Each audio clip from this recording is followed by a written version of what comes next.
이맘때가 되면요, 문득문득 시간이 참 빠르구나라고 하는 생각이 듭니다. 우리의 연수가요, 세월이요, 나이 먹은 대로 이렇게 속도처럼 인생의 속도가 그렇게 달라진다고 하죠. 20대는 20km, 30대는 30km, 50대는 50km, 70대는 70km처럼 참 세월이 빠르게 지나갑니다. 1월이 엊그제 같은데 벌써 12월이 되죠. 계절도 훌쩍 바뀌고 어느새 12월은 어떻습니까? 캐럴도 울리게 되고 또한 성탄 불빛이 반짝이고 교회 바깥에서도 성탄의 준비가 되어 있는 모습을 볼 수 있죠. 그런데 이 성탄의 분위기를 느낄 때마다 마음 한편에 가만히 드는 생각이 있습니다. 12월이 되면 성탄절이다. 그래서 주님이 우리에게 오셨다라고 하는 생각들을 우리는 자주 합니다. 그런데 정작 주님이 우리에게 오셨다라고 하는 것이 나에게는 정말 어떤 의미가 있을까? 왜 주님이 왜 오셨을까? 이 질문은요, 우리에게 날마다 1년마다 해마다 성탄절이 다가오지만 해가 갈수록 점점 더 깊어지는 거죠. 왜 주님이 이 땅 가운데 오셨을까? 왜 오셨을까? 예수님께서 이 땅에 오신 일은 바로 기독교 신앙의 핵심이라고 말할 수 있습니다.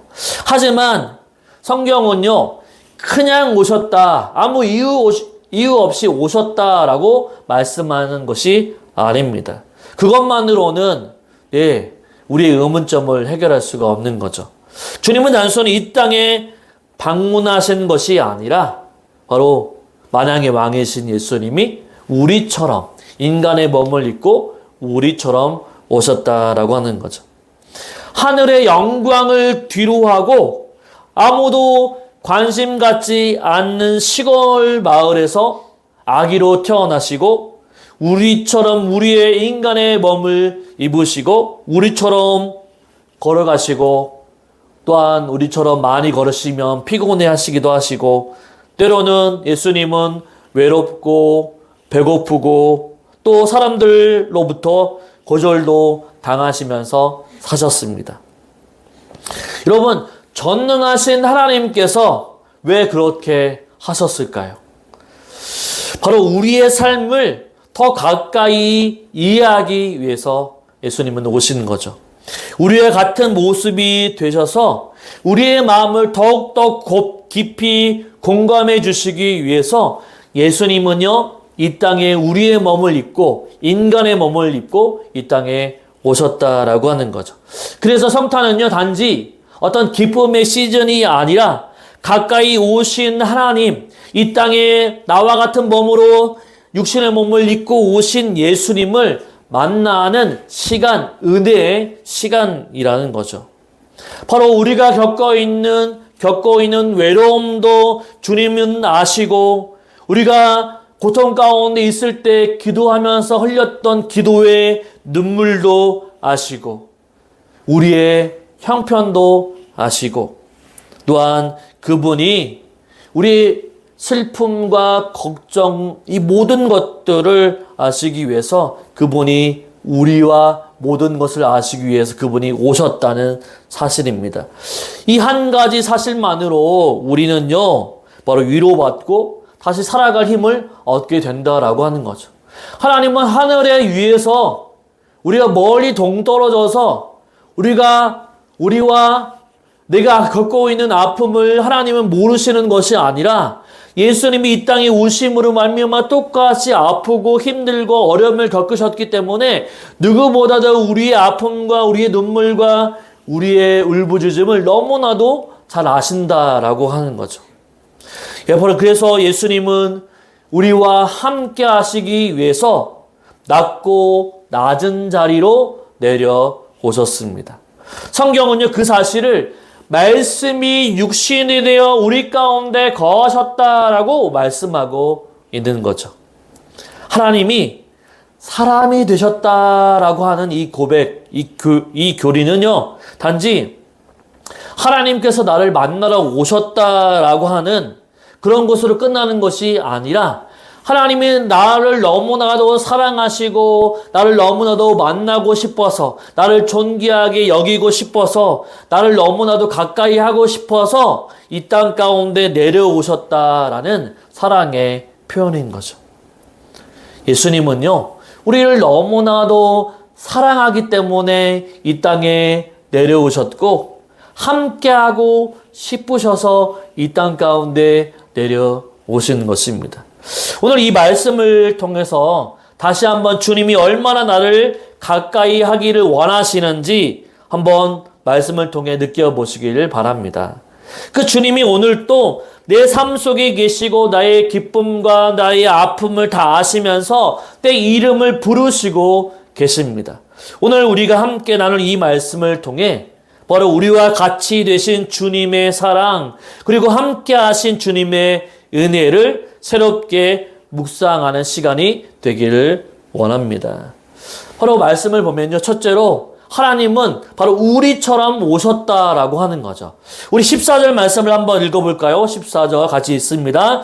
말씀이 육신이 되어 우리 가운데 거하심에 우리가 그의 영광을 보니 아버지 독생자의 영광이요 은혜와 진리가 충만하더라. 아멘. 여러분, 성경은요 예수님을 무엇이라고 말씀하고 있습니까? 말씀이라고 부릅니다. 최초부터 함께 하셨고 또 태초부터 계셨고 세상을 만드신 분이 하나님이시죠.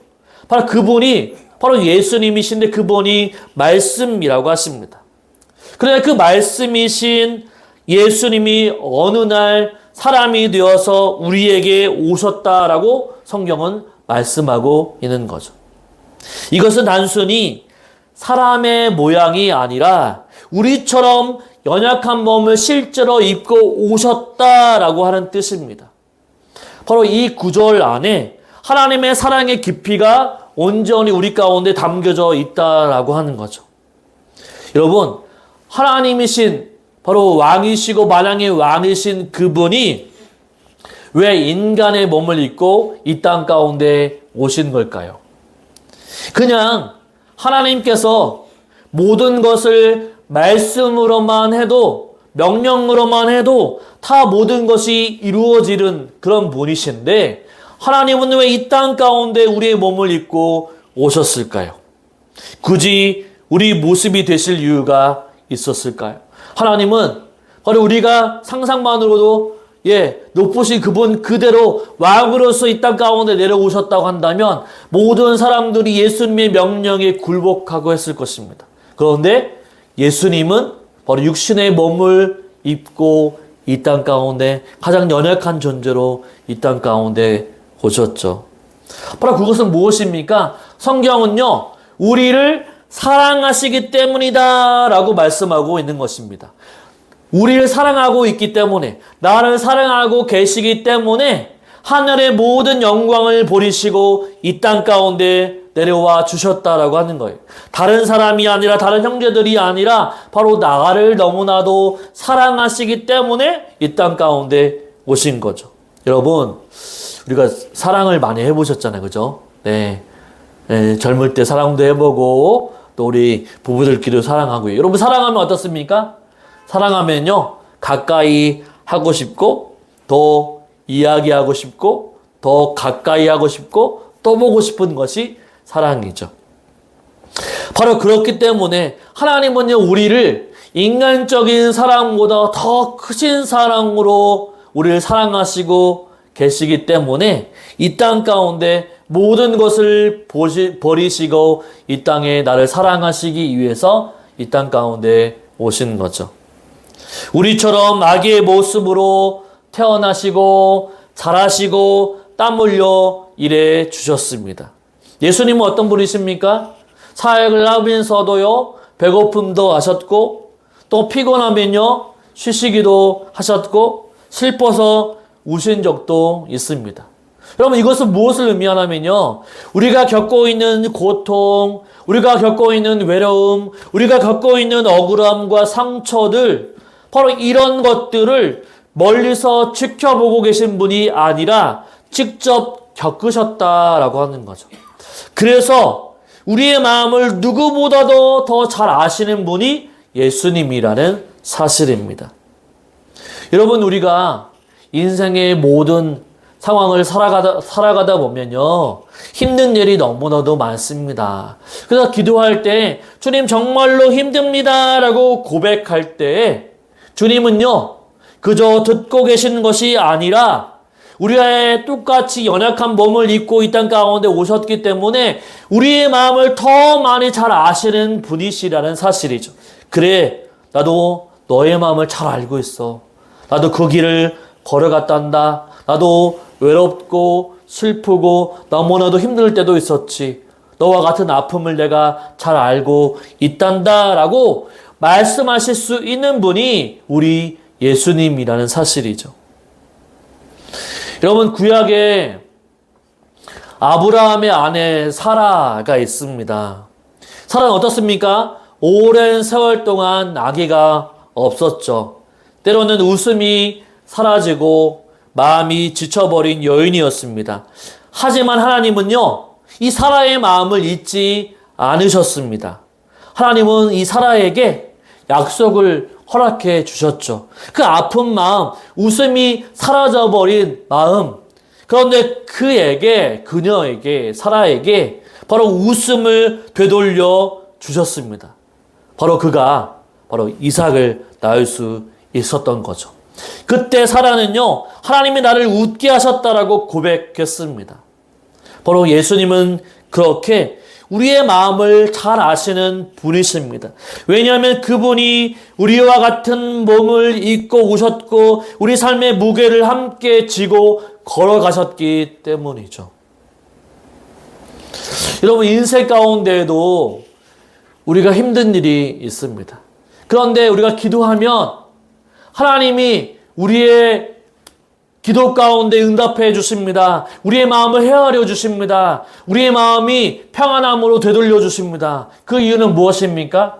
예수님이 우리의 아픈 마음 가운데 응답해 주시고 내가 너와 항상 함께 있겠다라고 유료해 주시기 때문이죠. 그렇기 때문에 하나님이 사람이 되셨다라고 하는 말은요, 단순한 교리가 아니라 하나님이 나에게 가까이 오셨다라고 하는 말씀, 선포이죠. 높은 곳에서만 계신 분이 아니라 우리 일상 속으로 들어오신 분이 바로 예수님이라는 사실입니다. 예수님 어떻습니까?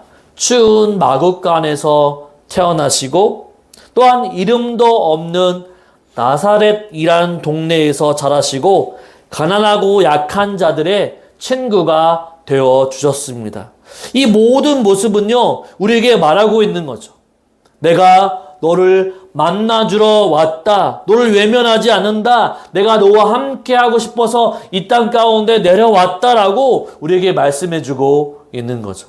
그래서 우리는 예수님 앞에 부담 없이 나아갈 수 있습니다. 내 모습이 부족해도, 내 연약한 모습, 내 모습이 연약해도 실패가 많아도 주님께 나아가는 데 방해가 되지 않습니다. 왜냐하면 하나님은요, 예수님은 가장 높으신 분이 아니시기 때문이죠. 높은 곳에 계신 분이 아니십니다. 우리처럼 우리의 몸을 아시고 인간의 몸을 입고 오셨고 우리처럼 아파하시고 슬퍼하시고 외로워 보셨기 때문에 우리의 모든 것들을 진심으로 아시는 분이라는 사실이죠. 예수님은 나와 똑같은 길을 걸으셨고 내 삶을 너무나도 잘 아시는 하나님이시기 때문이죠. 여러분, 사랑하는 여러분, 하나님이 육신의 몸을, 인간의 몸을 입고 우리처럼 오셨다라고 하는 것입니다. 이보다 더 큰 사랑은 없습니다. 하늘과 땅을 지으신 분이 나를 이해하시기 위해서 바로 사람의 몸으로 오셨다라고 하는 것이 복음이라는 사실입니다. 오늘 또 그 주님은 우리의 삶을 조용히 또한 다가오십니다. 내가 너처럼 되었으니 그러니 너는 내게 와도 된다. 예수님은요, 멀리 계시는 분이 아니라 너무나도 나와 가까이 하고 계시는 분, 나를 너무나도 사랑하기 때문에 내 옆에 계시는 분이시죠. 바로 이 사랑을 우리가 기억하면서 그 주님께 마음을 열고 새 힘을 얻을 수 있는 저와 여러분의 삶이 되시기를 주님의 이름으로 축원을 드립니다. 아멘. 둘째로 하나님은요, 우리 곁에 머무르셨다는 사실입니다. 우리 14절 말씀을 다시 한번 읽어볼까요? 같이 있습니다. 말씀이 육신이 되어 우리 가운데 거하심에 우리가 그의 영광을 보니 아버지 독생자의 영광이요 은혜와 진리가 충만하더라. 아멘. 예수님이 오신 것을 성경은 이렇게 표현합니다. 어떻게 표현합니까? 우리 가운데 거하심에라고 하는 말씀하고 있습니다. 이 말씀을 처음 들으면요, 그저 같이 계셨구나라고 그 정도로 생각할 수 있습니다. 아, 같이 계셨구나. 그런데 이 말에는 더 깊은 의미가 담겨져 있습니다. 무엇입니까? 거하시다라고 하는 말은요, 원래 장막을 치고 함께 살았다, 동거하다라는 뜻이 있습니다. 이것은요, 예수님이 단순히 인간의 몸을 입고 오신 것만이 아니라 우리의 삶 속에 깊이 들어오셨다, 나와 함께 살고 있다, 나와 함께 동거하고 있다라는 뜻이죠. 예수님이 이 땅에 오신 것은 그 오신 것으로만 끝나는 것이 아니라 우리와 평생 장막을 짓고 살고 계신다, 동거한다라는 뜻을 가지고 있습니다. 우리의 기쁨과 슬픔, 우리의 평범한 일상, 때로는 지치고 어려운 현실까지 예수님이 함께 하셨다라는 고백이라는 사실이죠. 바로 예수님은요, 성 안에 큰 집이나 왕궁에 계시지 않았습니다. 여러분, 예수님은 어떻게 하셨습니까? 예수님은 나사렛이라고 하는 작은 시골 마을에서 평범한 목수의 집에서 자라나셨습니다. 가난하고 이름도 알려지지 않는 동네였지만 그곳이 바로 하나님이 택하신 자리였던 거죠. 왜일까요? 바로 우리를 이해하시기 위해서 그랬다는 사실입니다. 예수님이 바로 부자의 동네에서 살고 계시고 부잣집 큰 왕궁에서 살고 계셨다고 한다면 가난하고 연약하고 또 외롭고 슬픈 자들의 마음을 아셨을까요? 절대 알지 못하셨을 것입니다. 바로 우리를 이해하시기 위해서 가장 나약한 동네, 가장 나약한 인간의 모습으로 이 땅에 오셨던 거죠. 하나님은 높은 하늘에서 우리를 내려다 보시는 분이 아니라 우리와 함께 땅을 딛고 살아가시는 분이죠. 우리의 고민을 하시고 우리의 마음을 읽으시고 우리와 함께 숨쉬고 살아가시는 분이 우리 예수님이십니다. 여러분, 성경에 보면요, 삭개오라고 하는 사람이 등장합니다. 그는요, 세리장으로서 로마의 일꾼으로서 로마의 세금을 걷는 세리장이었습니다. 동족들에게 이 로마의 세금을 걷어들여서 바치는 역할을 했죠. 그렇기 때문에 세리장은요, 바로 이스라엘 사람들에게 손가락질 당하며 외면당하는 인물이었습니다. 더 많은 것들을 거둬들였기 때문에 외면당하고 손가락질을 당했죠. 겉으로는 가진 것이 많았지만 그러나 세리장 이 삭개오는 마음적으로는 늘 텅 빈 마음과 외로움이 있었던 거죠.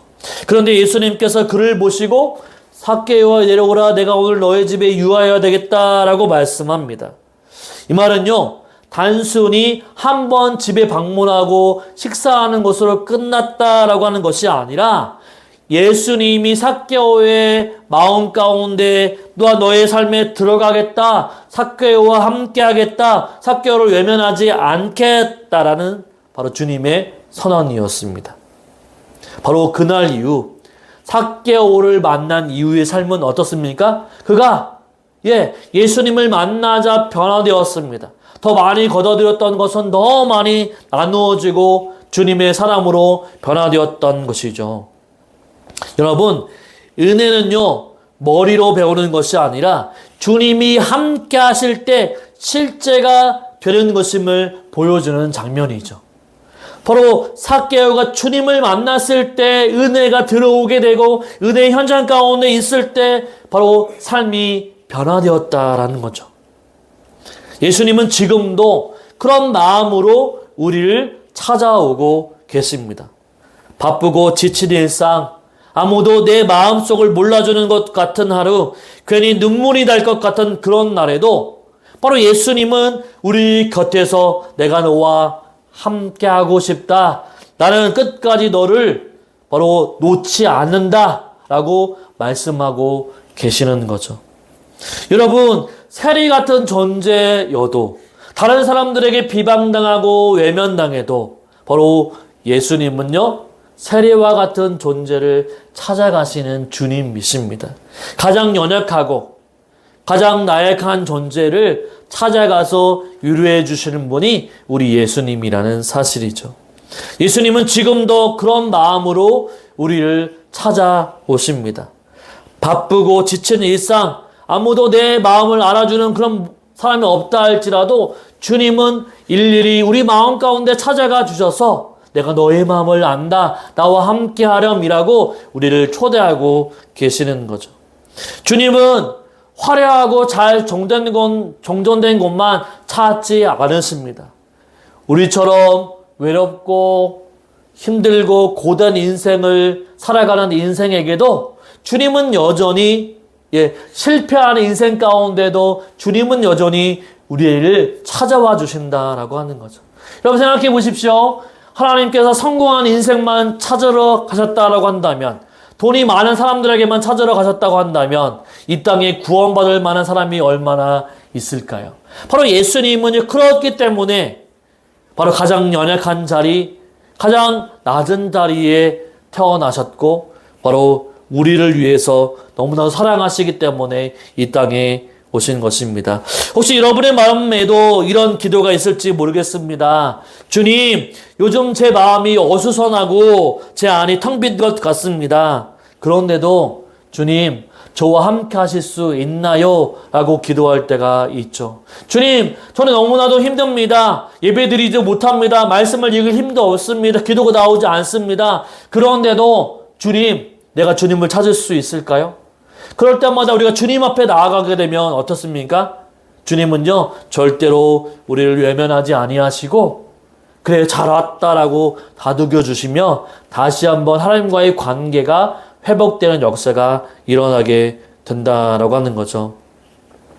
여러분, 하나님은요, 머나먼 하늘에만 계시는 분이 아니십니다. 오늘도 내 삶 가까이에 계시는 분이시죠. 나와 함께 거하기를 원하시는 분이시죠.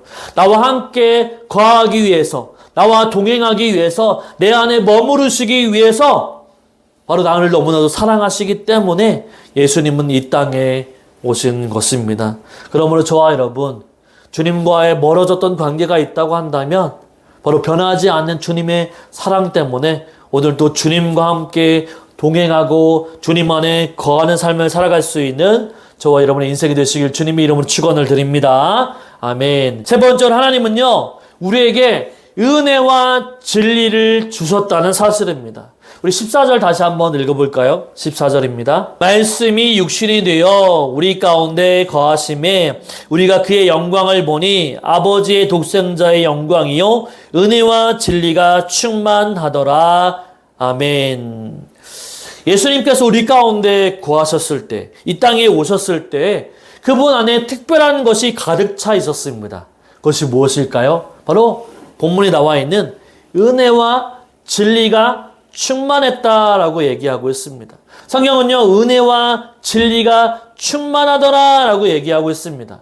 여러분, 충만하다라고 한 뜻이 무엇일까요? 바로 넘친다라는 의미이죠.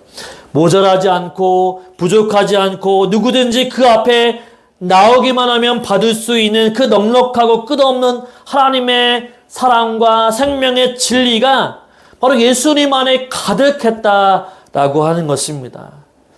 여러분, 먼저 은혜라고 하는 것, 이 은혜란 무엇일까요? 여러분, 교회 나오는 사람들 은혜 받아야죠. 은혜 받았다. 하나님이 나에게 은혜를 주셨다라고 하는데 그 은혜가 무엇일까요? 바로 은혜는요, 받을 자격이 없는 대상에게 하나님께서 값없이 주시는 선물이 바로 은혜인 거죠. 뭔가 내가 받을 만한 상황이 되었기 때문에, 받을 만한 위치가 있었기 때문에, 받을 만한 자격이 있기 때문에, 잘했기 때문에 주어진 것이 아니라 잘하지 못해도 사랑하시기 때문에, 바로 우리를 너무나도 사랑하기 때문에 주신 것이 바로 은혜라는 사실이죠. 여러분, 부모가 자녀에게 바로 이유 없이 값없이 밥을 해주듯이 하나님도 우리에게 마찬가지로 아무 조건 없이 사랑을 베풀어 주시는 분이십니다. 그래서 은혜는요, 항상 따뜻하고 부드럽습니다. 바로 나 같은 사람도 하나님이 받아주시는구나 라고 하는 그 감격이 바로 은혜라는 사실이죠. 나 같은 사람에게도 하나님이 구원의 은혜를 허락해 주셨구나 라고 하는 것이 은혜이죠. 예수님은 바로 그 은혜로 사람들을 품으셨습니다. 병든 자에게 다가가 주시기도 하셨고, 또한 사람들이 손가락질하는 세리와 죄인들에게도 함께 식사하시고, 또한 실수하고 넘어진 사람들에게 다시 손을 내밀어 일으켜 주셨습니다. 바로 예수님을 만난 사람들은 늘 이 은혜 앞에서 울고 회복되었고 또 새로워졌다라는 사실이죠. 주님은 지금도 그렇게 우리에게 은혜를 베풀어 주시는 분이십니다. 자격 없는 우리를 조건 없이 받아주시고 상한 마음을 만져주시고 다시 걸을 수 있도록 새 힘을 주시는 분이시죠. 예수님 앞에 나아가는 모든 자들에게는 하나님의 은혜가 값없이 매일매일 풍성하게 부어진다는 사실입니다. 그런데 주님은요, 은혜만 주시는 분이 아니라는 사실입니다. 동시에요, 진리로 충만하신 분이시죠. 여러분, 진리는 단단한 것입니다. 진리는요, 절대로 흔들리지 않는 기준이고 삶을 바르게 세워주는 빛이십니다. 바로 사랑은요, 부드럽지만 진리는 분명합니다. 바로 은혜는요, 우리를 품어주지만 진리는요, 우리를 바로 세워주십니다. 바로 예수님은 이 두 가지를 완벽하게 함께 갖고 계시는 분이시죠. 성경 속 베드로를 한번 생각해 보십시오. 그 예수님의 수제자였던 그 베드로, 어떻습니까? 예수님이 바로 고난받아 십자가에서 죽으실 때 돌아가시기 전에 바로 베드로는 3번씩 바로 예수님을 부인했던 사람이었고 예수님을 저주했던 사람이었죠. 결국 그의 삶은요, 예수님을 사랑한다고 앞서섰지만 결국 맨 마지막에 그의 삶은 바로 무너지고 말았습니다. 그러나 예수님은 어떻습니까? 부활하신 후에 바로 제자들을 찾아가 주셨고 베드로에게 얘기하셨죠. 네가 나를 사랑하느냐라고 실수를 덮어주신 것이 아니라 진리를 맞닥뜨리게 했다라는 사실입니다. 정말 나를 부인했지라고 얘기하면서 어떻습니까? 베드로는요 고백했죠. 네, 주님이 아십니다라고. 베드로의 실수를 고백하게 하면서 다시 진리 가운데 나아갈 수 있게 하셨던 분이 바로 예수님이라는 사실이죠. 그래서 내가 나를 사랑하느냐라고 얘기했을 때 주님은 그 베드로에게 내 양을 먹이라, 내 양을 치라라고 말씀해 주셨습니다. 다시 하면 사명을 갖게 주셨다라고 하는 거죠. 진리로 회개하게 만들고 은혜로 다시 세워주시는 것, 바로 이것이 예수님의 방식입니다. 사랑하는 여러분, 우리는 때로 실패하고 실수합니다. 때로 실패하고 실수하면서 내가 믿음이 있는 사람인가, 내 믿음이 너무나도 연약하고 나는 죄인이구나 라고 하는 사실을 하나님 앞에 고백할 수밖에 없죠. 그러나 주님은 그런 우리에게도 어떻습니까? 그 죄값을 바로 예수 그리스도의 피로 말미암아 바로 모든 것을 제거해 주시고 예수 그리스도의 은혜로 제거해 주시고 진리로 다시 한번 우리에게 다가와 주십니다. 괜찮다. 내가 너를 품에 안겠다. 내가 너를 다시 세워주겠다라고 말씀하시고 이제는 제자의 삶을 살라라고 예수 그리스도를 믿는 사람으로 살아가라고 우리에게 다시 한번 요구하고 계시는 거죠. 예수님은 지금도 우리에게 자격을 묻지 아니하시고 마음을 열기만 하면 은혜를 부어주시고 진리를 통해서 우리의 삶을 새롭게 해주십니다. 우리가 그분 앞에 머물기만 하면 된다라고 하는 거죠. 바로 은혜라고 하는 것은 우리를 감싸주고 진리는 우리를 일으켜 세워줍니다. 그 주님 안에 있을 때 바로 우리의 삶은 회복되어지고 다시 시작할 수 있게 되는 거죠. 여러분, 말씀을 마무리하겠습니다. 예수님은요, 우리를 너무나도 사랑하시기 때문에 이 땅 가운데 오셨고 우리 곁에 머무시고 동행하시고 우리에게 은혜와 진리를 주셨습니다. 하늘에만 계신 분이 아니라 우리의 삶 가운데 오셔서 그분은요, 함께 하시는 분이 있습니다. 저 멀리 하늘에만 계시는 분이 아니라 지금 내 옆에서 내 손을 붙잡고 계시는 분이 우리 예수님이시죠. 주님의 사랑은요, 여러분, 가까이 있습니다. 그 사랑 안에서 다시 한번 위로받고 회복받고 은혜와 진리 안에서 오늘 또 우리의 삶의 현장 가운데 다시 한번 깨어지고 또 연약했다 할지라도 다시 한번 믿음으로 다시 세워서 하나님이 원하시는 삶을 살아갈 수 있는 저와 여러분의 인생이 되시기를 주님의 이름으로 축원을 드립니다. 아멘.